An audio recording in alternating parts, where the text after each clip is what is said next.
Kindly subscribe to our YouTube channel, see how to. Click on the subscribe button below and also click on the bell beside this. This will notify you once we drop a new video. Thank you. Black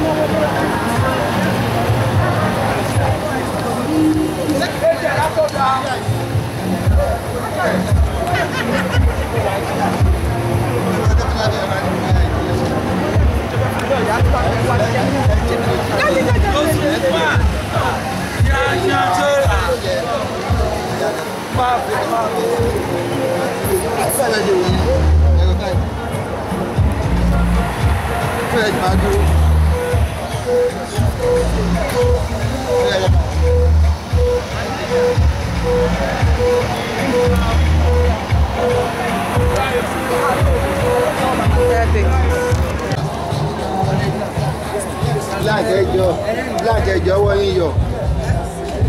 No, ẹ̀yin kọ́ black TV ni. Ẹjọ́. Please, ẹjọ́. I want to plan the whole thing. Coffee? Let me know what they say. Yeah.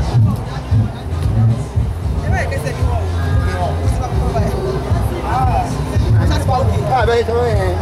Owó yọ. Owó yọ. Owó yọ.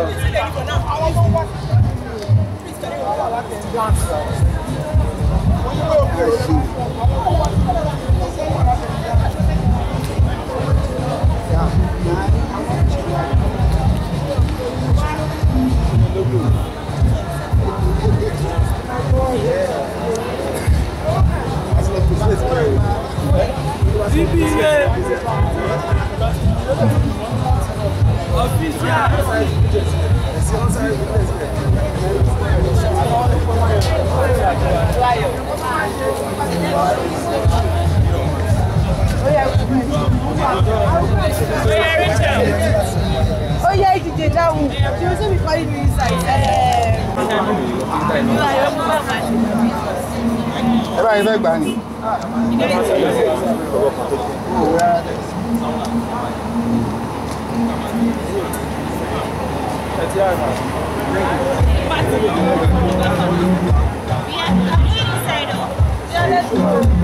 All right, don't you like this man? It's okay, Malo.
Our committee Sodiki.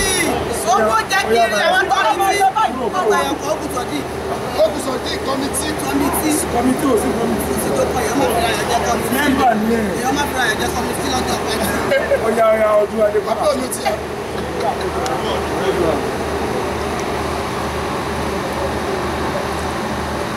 Sorry.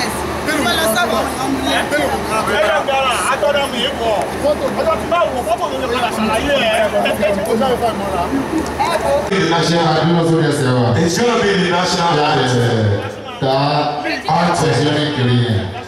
The national anthem. I would like to recognize the presence of the engineer. Thank you very much for that. National anthem, please can we rise on our feet? Wọ́n ní ká dìdú dúró sórí ẹsẹ̀ wa fún national anthem yẹn jọ.